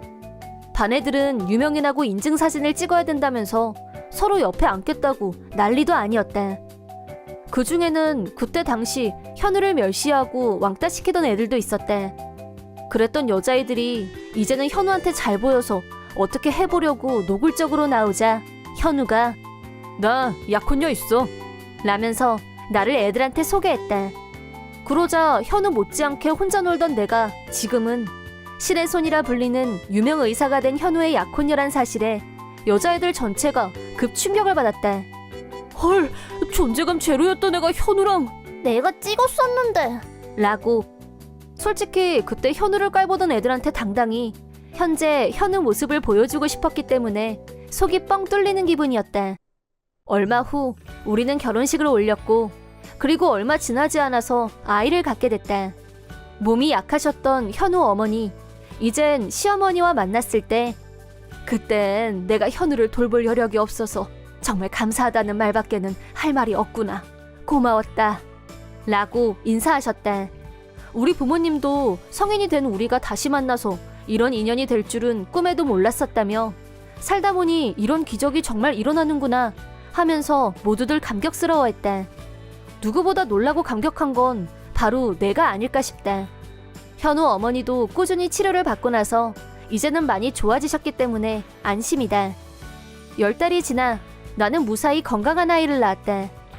초등학교 때 잠시 만났던 인연이 15년이란 시간을 넘어 이렇게 함께 있을 수 있게 되다니. 이게 바로 운명이 아닐까 싶다. 배고픈 친구에게 베푼 작은 친절이 엄마의 목숨을 살리는 일로 되돌아온 기적. 그때 이런 일이 일어날 거라고는 상상도 해본 적이 없지만 나는 지금 너무나 행복하다. 내 이름은 한장미. 남편 왕진상과 2달 된 딸아이 빛나가 있다. 서툰 초보 엄마 노릇과 집안일로 분주한 나날을 보내는 중이다. 남편은 평범한 회사원이지만 1년 정도 전부터 매일 잔업을 했고 집에는 한밤중이 돼서야 오는 게 당연하게 되어 있었다. 그러다 보니 육아는 나 혼자서 독박이었고 나도 피로감이 피크를 찍고 있었다. 그러던 어느 날 남편의 월급 명세서를 별 생각 없이 보다가 잔업수당이 전혀 없는 걸 발견했다. 매일 늦게까지 잔업을 하고 피곤한 얼굴로 돌아오는데 수당도 못 받고 일한다는 건 있을 수 없는 일이라고 생각한 나는 남편한테 이건 아니지 않냐는 얘기를 할 작정으로 당신 매일 잔업하는데 그거 수당도 못 받고 있는 거 알고 있었어? 알고 있었어. 매일 늦게까지 일하면서 월급도 못 받는다는 게 말이 안 되지 않아? 회사에다 잔업수당 달라고 말해. 말해야 소용없어. 우리 회사 악독 기업이잖아. 그래도 5시 반이 정시퇴근인데 당신 매일 11시 다 돼서 들어오잖아. 시간이 얼만데. 상사한테 말해야 괜히 찍히기만 할걸? 나 매일 상사한테 갑질당하고 눈치 보면서 살아. 그게 진짜야? 당신이 걱정할까봐 그동안 말을 못했는데 왜 찍혔는지 모르겠지만 상사한테 괴롭힘 당하고 있어. 난 그런 줄도 모르고. 당신 괜찮아? 남편은 상사와 선배들한테 매일 대량의 업무를 강압적으로 배당받고 있다면서 오늘 안으로 다 못하면 너 사무실 문 앞에 가서 무릎 꿇고 앉아있어 라는 말까지 듣는다고 했다. 회사가 어떻게 그렇게 폭력적이고 쉬는 날에도 사람을 제대로 쉬게 하는 날이 없는지 도저히 납득이 안 되는 나는 남편한테 이직하는 게 어떠냐고 적극적으로 설득했다. 며칠 후 벌써 12시가 넘었는데도 연락도 없이 안 들어오는 남편이 걱정돼서 전화를 걸었더니 상사가 억지로 끌고 와서 여태 회식 중이라고 했다. 집에 갓 태어난 어린애가 있다는 걸 다들 알고 있으면서 싫다는 사람을 억지로 끌고 가서 늦게까지 술자리를 강요하는 게 말이 되냐며 그러고 있지 말고 얼른 집에 오라고 했다. 하지만 그날 남편이 들어온 시간은 새벽 2시였다. 세상에 이 시간까지. 몇 번이나 먼저 가겠다고 말했는데 그럴 때마다 하극상이라면서 상사보다 먼저 가는 게 말이 되냐고 막. 원래부터 소심한 성격인 남편이 상사 앞에서 벌벌 떠는 모습을 상상하니 너무 안쓰러워서 더는 두고 볼 수가 없었다. 나 당신 회사에 전화 걸 거야. 이러다간 당신 우리 빛나랑 하루도 같이 못 놀아주게 생겼어. 그건 절대 안 돼. 그러면 나 더 당할 게 뻔해. 내가 좀만 더 참으면 괜찮아질 거야. 너무 걱정하지 마. 그렇지만 해도 너무하잖아. 우리 가족을 위해서라면 난 이 정도쯤은 견딜 수 있어. 진상씨. 내 앞에서 억지로 웃어 보이는 남편을 보자 정말 억장이 무너지는 기분이었다. 그 뒤로도 남편은 매일같이 잔업, 회식으로 항상 늦게 들어왔다. 무엇보다 남편 건강이 걱정이었는데 내가 걱정하면 남편은 자기가 얼마나 건강한지 보라면서 괜찮은 척하면서 회사에서는 순종하고 따르기만 했다. 그러던 어느 날 시어머니가 요즘 남편 얼굴을 통 볼 수가 없다면서 별일 없냐고 연락이 왔고 나는 남편 문제를 상의드렸다. 남편 회사 문제를 말씀드리자 시어머니도 남편 건강이 걱정이라며 남편한테는 말하지 말고 회사에 전화해보는 게 어떠냐고 하셨다. 시어머니 말에 동의한 나는 회사로 전화를 걸었다. 긴장돼서 심장이 두근거렸지만 남편의 상사와 통화가 연결됐고 내 예상과는 달리 부드러운 목소리로 내 전화를 받았다. 내가 잔업수당이며 상사의 갑질에 대해서 말하자 상사는 무척 놀란 목소리로 잠시만 기다리시라고 했다. 그러고는 잠시 후 다시 걸겠다며 일단 전화를 끊자고 했고 잠시 후 상사한테서 전화가 걸려왔는데 무슨 말씀인지 좀 더 자세히 듣고 싶다고 했다. 나는 바로 시어머니한테 경과보고를 드렸다. 그러자 차로 2시간이나 걸리는 곳에 살고 있는 시부모님이 차를 몰고 우리 집으로 오셨다. 시부모님은 무엇보다 남편의 몸을 걱정하셨고 회사가 앞으로 어떻게 대응하는지에 따라서 남편한테 적극적으로 이직을 권유하겠다고 하셨다. 딸아이를 시부모님께 맡기고 혼자서 남편의 상사를 만나러 갔다. 남편이 내가 상사를 만나는 걸 모르게 하는 게 좋을 것 같아서 회사가 아닌 회사 근처 카페에서 만나기로 했다. 내가 카페에 들어가자 상사는 이미 와서 나를 기다리고 있었다. 내가 인사를 하자 정중한 말투의 인사와 함께 명함을 내밀었다. 그리고 곧바로 본론으로 들어가서 어떤 문제가 있는지 자세히 말해달라고 하셨고 나는 지금까지 쌓아뒀던 불만을 다 토로했다.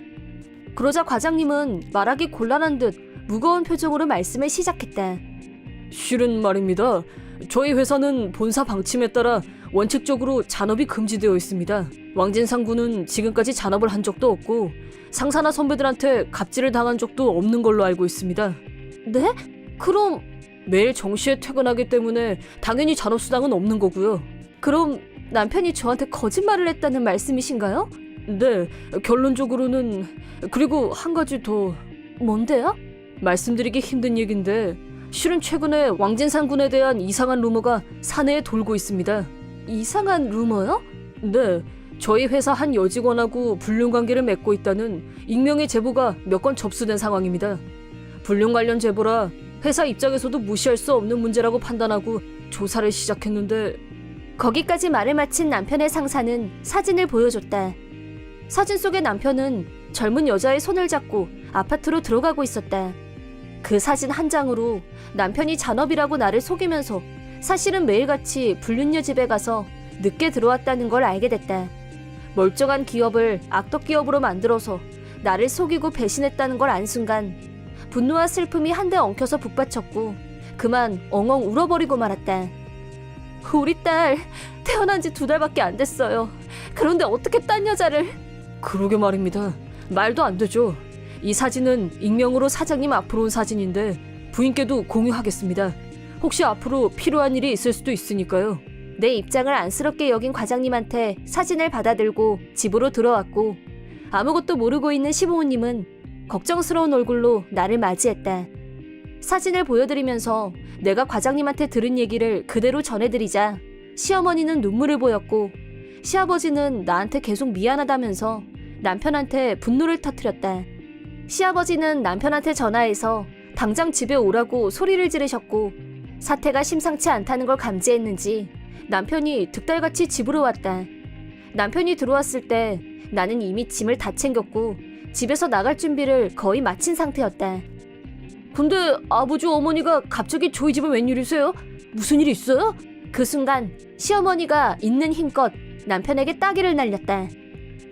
아파! 엄마 갑자기 왜 이러세요? 빛나 태어난 지 얼마나 됐다고 불륜이라니! 당장 장미한테 사과해! 뭐해? 당장 안 빌고! 불륜이라니 누가? 증거 사진을 보여주며 과장님을 만나고 왔다는 얘기를 하자 남편은 얼굴색이 변했고 잠시 말도 안 하고 무슨 생각을 하는 것 같더니 상황 파악을 마쳤는지 나한테 무릎 꿇고 빌었다. 잘못했어. 잠깐 내가 정신이 나갔었던 것 같아. 그 여자애랑 다시는 안 만날게. 한 번만 용서해줘. 네가 나 속이는 줄도 모르고 내가 걱정할 때 넌 속으로 무슨 생각했니? 나 비웃었니? 바보같이 바람 피우고 다니는 줄도 모르고 건강 해칠까 걱정. 진짜 잘못했어. 내가 내일부턴 퇴근하면 바로 집에 와서 빛나도 보고 다 할게. 뭐래니? 그럼 뭐가 달라질 것 같아? 난 이미 이혼할 결심 끝낸 상태야. 이렇게 사람을 바보 만들어 놓고 어떻게 너랑 계속 같이 살아? 장미야, 정말 미안하다. 우리도 너랑 손절이다. 이젠 아들 없는 셈 칠 거니까 우리 앞엔 다신 나타날 생각 마라. 집에서 나와 딸아이는 시아버지 차로 멀리 떨어져 있는 친정으로 향했다. 시부모님은 친정 부모님을 뵙고 사정을 설명하고 사죄하셨다. 남편은 계속해서 전화며 라인으로 미안하다고 했지만 그동안 나를 속인 죄를 용서할 마음이 없었기 때문에 차갑게 거절했다. 친정 부모님도 남편한테 격노하셨다. 당분간은 남편한테 생활비를 요구했고 한편으로는 변호사를 고용해서 남편과 불륜 상대에게 위자료를 청구했다. 증거사진이 있어서 불필요한 시간 낭비 없이 일 처리가 진행된 건 불행 중 다행이었다. 아이가 태어난 지 얼마 안 된 시점에 불륜을 행했다는 이유로 위자료는 비교적 높은 금액이 내려졌다. 덕분에 당분간은 친정에서 위자료와 양육비로 생활하는 데 문제가 없을 것 같다. 그 후 사내 불륜이 발각되면서 남편과 불륜녀는 회사에서 해고 처분을 받았다.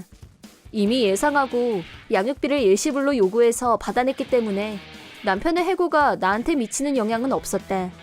위자료와 양육비로 막대한 빚을 지게 된 남편은 헤어지자고 하는 불륜녀에게 나 이혼하게 만든 책임을 져야지!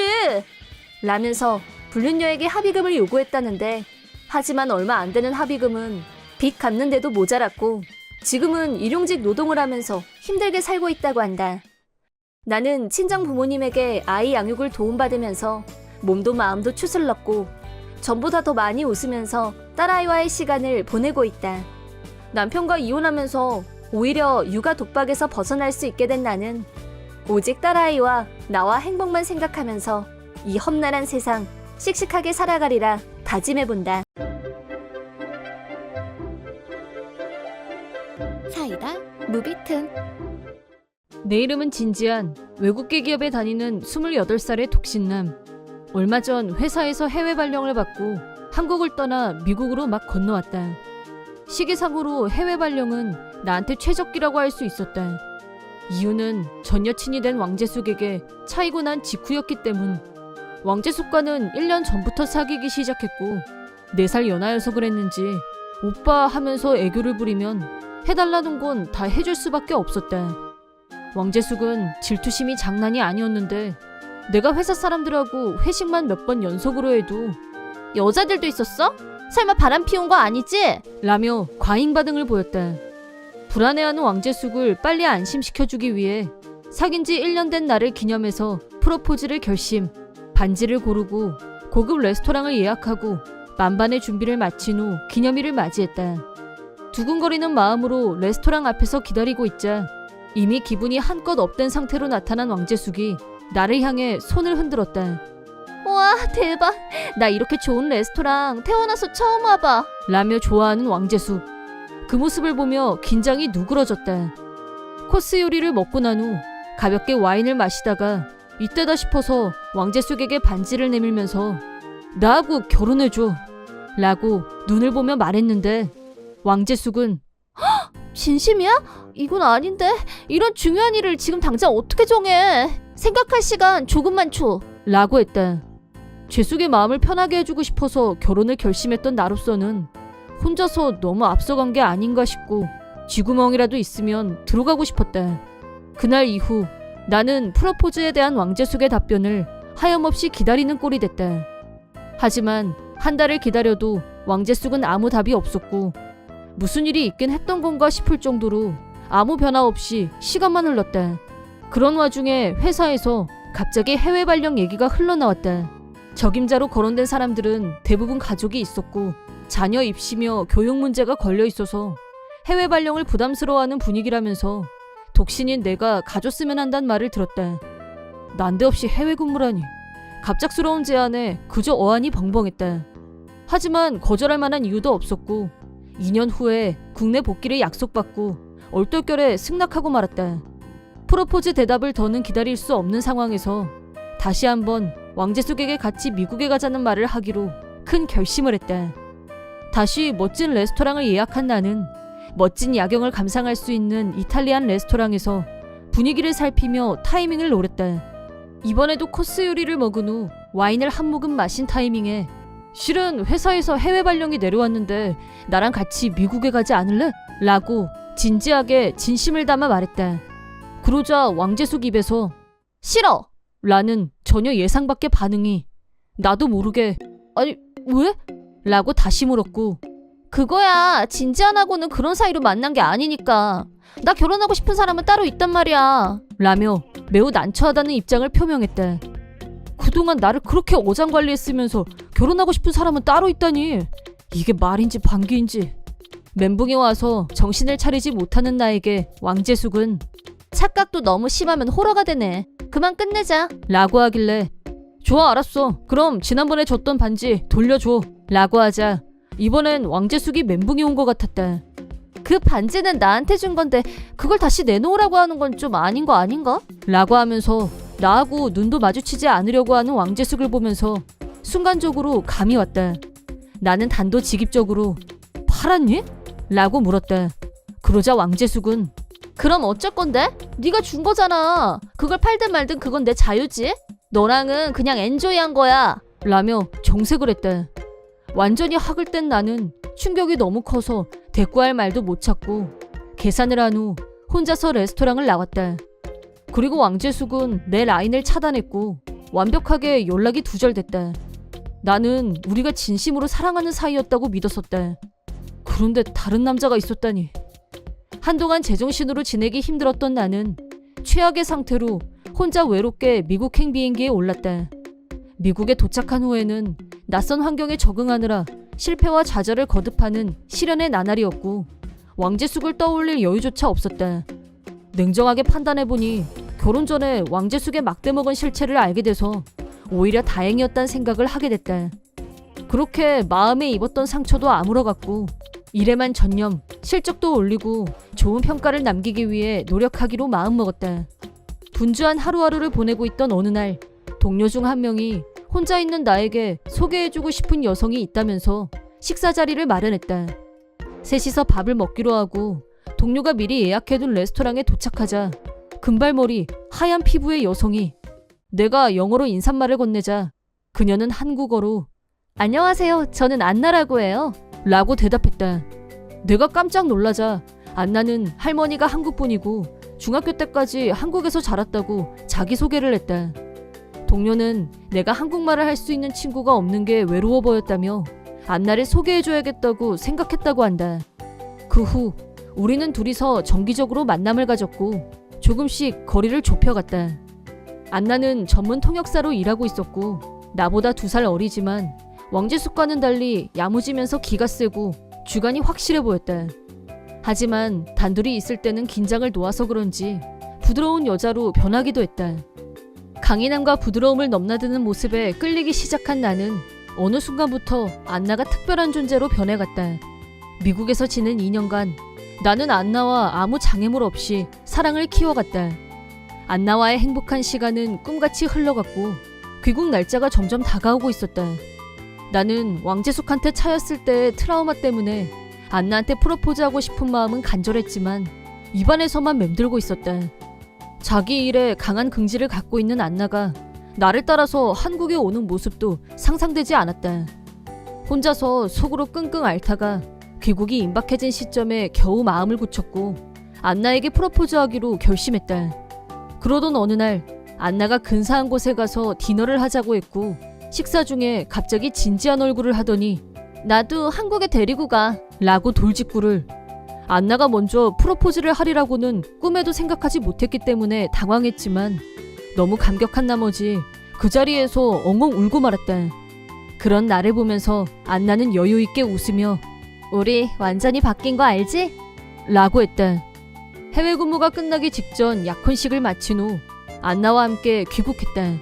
공항에 도착한 안나는 너무 오래간만이야. 갑자기 옛날 생각난다. 라며 어린아이처럼 들떠 있었다. 공항 로비에서 커피를 마시며 잠시 쉬고 있는데 갑자기 누가 뒤에서 내 어깨를 잡았다. 뒤를 돌아보니 뜻밖에도 왕재숙은 자기 회사 사람한테 오늘 이 시간쯤 귀국한다는 말 들었어. 나 하루 종일 기다렸어. 라고 하더니 옆에 앉아있는 안나를 째려봤다. 저 여자 누구야? 설마 바람 피운 거 아니지? 라고 하길래 너 뭐 되니? 이쪽은 내 약혼자야. 너랑은 이미 예전에 끝났잖아. 라고 하자 뭐? 저 금발미녀가 네 약혼자라고? 말도 안 돼. 라고 소리쳤다. 그러더니 내 어깨를 잡고 흔들면서 나 네가 얼마나 중요한지 이제야 깨달았어. 나랑 결혼해줘. 결혼할 거지? 라고 하길래 싫어 라고 즉답. 바로 거절한 후 계속 이럴 거면 경찰 부를 거야 라고 하자 왕재숙은 현타가 왔는지 뛰다시피 시야에서 사라졌다. 들은 바에 의하면 왕재숙은 나 대신 선택했던 놈한테 단단히 사기를 당했고 거액의 빚을 떠안은 채 버림받았다고 한다. 그 지경이 되자 내 프로포즈를 거절한 걸 후회하고 연락을 하려고 했지만 왕재숙한테 차단당한 후 나도 차단했기 때문에 절대 연락이 닿지 않았다. 그래도 포기하지 않은 왕재숙은 내가 귀국하기만 기다리고 있었던 거였다. 내가 왕재숙의 프로포즈를 거절한 이후 왕재숙은 매일같이 회사 앞에 나타났다. 그러다 우리 집을 알아냈고 타깃을 안나로 바꾸기 시작했다.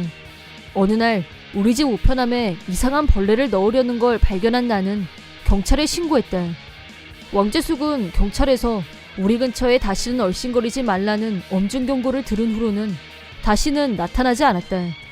그 후 왕재숙은 나하고 같은 직업을 가진 남자를 커플앱을 통해 찾아 나섰고 닥치는 대로 남자들을 만난 결과 또 남자한테 사기를 당했고 이번에는 강제로 이상한 일까지 하게 됐다고 하는데 소문에 의하면 미풍양속에 어긋나는 일이라는 말도 들려왔다.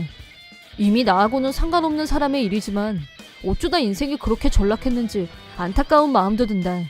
자업자득이란 말 외에는 어떤 말도 떠오르지 않지만 말이다. 한편 나는 안나와 한국에서 신혼생활을 만끽하고 있다. 안나와 함께 있으면 지금껏 가져보지 못했던 행복감이 매일매일 나를 감동시킨다. 그때 만약 왕재숙한테 차이지 않았다면 지금의 행복은 없지 않았을까라는 생각이 들 때면 그때 결혼하기 싫다고 나를 찾은 것에 대해 무한 감사를 느낀다. 앞으로 내가 진심으로 사랑하는 사람과 따뜻한 가정을 지켜나가기 위해서 성실하게 일하는 건 물론 건강하게 오래오래 살아야겠다는 생각을 해본다. 이번 영상은 어떠셨나요? 재밌게 보셨다면 구독, 좋아요에 댓글까지 달아주시면 감사하겠습니다. 그럼 다음 영상에서 만나요.